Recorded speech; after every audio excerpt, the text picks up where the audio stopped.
एक अहम खबर आपको बताते हैं। ऑपरेशन लोटस का जो हमने जिक्र किया उससे जुड़ा हुआ अपडेट जो है वो हम आपको दे देते हैं। दरअसल गोवा से जुड़ी हुई इस वक्त की बड़ी खबर है, बीजेपी ने कांग्रेस को एक तरीके से तोड़ लिया है, कांग्रेस का सफाई कर दिया है। इस वक्त की बड़ी खबर आपको बता रहे हैं, गोवा में कांग्रेस को बड़ा झटका लगा है।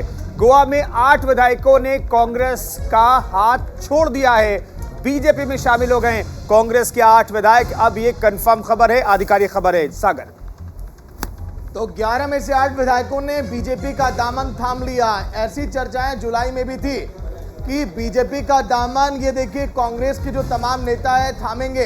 लेकिन आपको याद होगा सन 2017 का वो चुनाव, जब कांग्रेस ने 17 सीटें जीती तो थी, लेकिन सन 2019 में 10 विधायक बीजेपी में शामिल हुए, फिर 2 विधायक शामिल हुए। उसके बाद लगातार देखिए बीजेपी का कारवां बढ़ता चला गया और कई नेता बीजेपी में शामिल होते चले गए। लेकिन ऐसे में प्रमोद सावंत की क्या प्रतिक्रिया सामने आई है वो भी आपको सुनाते हैं। आज भारतीय जनता पार्टी में 8 एमएलए ज्वाइन हो रहे हैं। मैं उनका स्वागत करता हूं। हमारे साथ में हमारे पार्टी के अध्यक्ष सदानंद तानवड़े हैं, हमारे एक्स चीफ मिनिस्टर और कांग्रेस के वरिष्ठ नेता दिगंबर कामत, वो हमें आज ज्वाइन हो गए।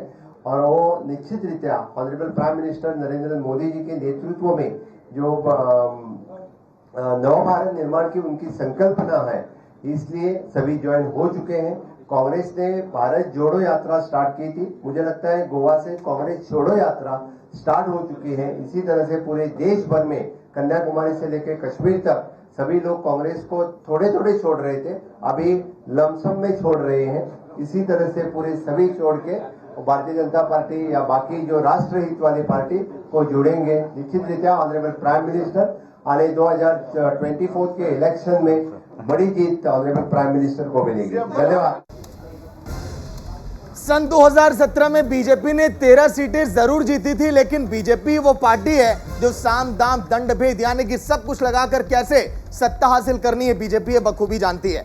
17 विधायक कांग्रेस की जीत कर आए थे सन 2017 के चुनाव में, लेकिन धीरे धीरे किस तरह से कांग्रेस का ये कुनबा घटता चला गया। और सोचिए वो भी ऐसे लम्हे में जब कांग्रेस भारत जोड़ो यात्रा पूरे देश भर में निकाल रही है, इस तैयारी में है कि कैसे कांग्रेस पार्टी को एकजुट किया जाए, कैसे देश में खोए जनाधार को वापस लिया जाए। लेकिन ऐसे में ये विधायक अगर बीजेपी में शामिल होंगे तो बताइए कांग्रेस का होगा क्या। विधायकों की लिस्ट आप देखिए। गोवा में ऑपरेशन लोटस सफल हुआ है और किसने दामन थामा है समझिए, दिगंबर कामत, जिन्होंने अब भारतीय जनता पार्टी का दामन थाम लिया है। देखिए अगर बात करें माइकल लोबो, इनकी तो चर्चाएं जुलाई में भी थी कि माइकल लोबो जो है बीजेपी में शामिल होंगे, लेकिन आखिरकार इन्होंने दामन थामे लिया। वहीं हम बात करें दिलायला लोबो, ये भी बीजेपी में शामिल हो चुके हैं। ये तमाम वो नेता हैं जो जिनके अच्छे संबंध भी हुआ करते थे। मीनाक्षी और केदार नाइक भी इसमें नाम है, जिन्होंने अब कांग्रेस को टाटा बाय बाय कह दिया है और यहाँ पर कमल का दामन थाम लिया है। बात राजेश फल देसाई की, इन्होंने भी कमल का दामन थाम लिया है, यानी कि भारतीय जनता पार्टी के साथ ये भी शामिल हो गए हैं। देखिए अलेक्स सिकेरा, ये भी वो गोवा के विधायक हैं जो कि अब बीजेपी में शामिल हो चुके हैं। मतलब कि आने वाले समय में चुनाव है गोवा में और कांग्रेस का ये हाल होगा तो फिर भला क्या होगा। देखिए रोडाल्फ फर्नांडिस, ये भी अब बीजेपी में शामिल हो चुके हैं। वहीं अगले नेता की अगर हम बात करें तो संकल्प अमोनकर, ये भी अब बीजेपी का दामन थाम चुके हैं। बिल्कुल, तो देखिए इस तरीके से ये जो 8 विधायक थे ये यहाँ पर शामिल हो गए हैं और कांग्रेस को एक तगड़ा झटका लगा है। लेकिन इस सब के बीच अब ये भी सवाल उठने लगे हैं कि कांग्रेस एक तरफ भारत जोड़ो यात्रा चला रही है और दूसरी तरफ यहाँ खुद के विधायक घर तोड़ करके चले जाते हैं, शामिल हो जाते हैं। हमारे सहयोगी भी गोवा से जुड़ गए हैं, उनका रुख कर लेते हैं। गोवा में कुछ वक्त पहले ही चुनाव हुए थे, चुनाव होने के वक्त भी ऐसे कई नाम थे जिसको लेकर के कयास लगाए जा रहे थे कि ये लोग भारतीय जनता पार्टी में जा सकते हैं, लेकिन तब नहीं गए। जब विधायक बन गए उसके बाद चले गए। क्या वजह रही कि कांग्रेस से टूट हो गई?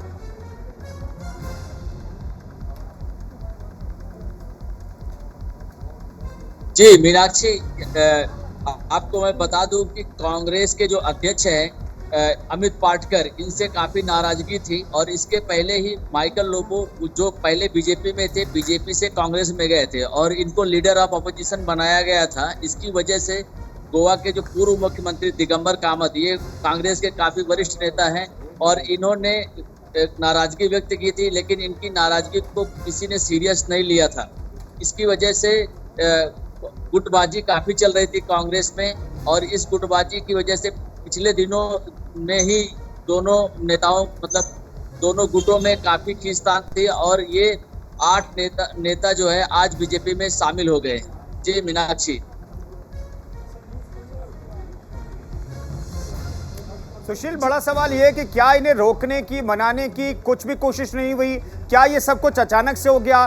क्या तमाम 8 विधायकों ने अचानक से ऐलान कर दिया कि वो बीजेपी में जाना चाहते हैं? आज खबरें आई और बीजेपी की सदस्यता भी ग्रहण कर ली। सवाल ये है कि क्या इन्हें मनाने की कोशिश तक नहीं की कांग्रेस ने? कुंदन, मैं आपको बता दूं, ये गोवा में कोई नई बात नहीं है। ये यहाँ पर आया राम और गया राम की जो पॉलिटिक्स है, ये इसके पहले भी देखी जा चुकी है और ये कोई पहली बार नहीं हुआ है। ये गोवा में गोवा के जो कांग्रेस के जो लीडर आज बीजेपी में आए हुए हैं, इनका मानना है कि हम वर्तमान में जीते हैं। हम पिछला जो रिकॉर्ड है उसको नहीं देखते हैं, हम पास्ट में नहीं जीते हैं, हम प्रेजेंट में जीते हैं।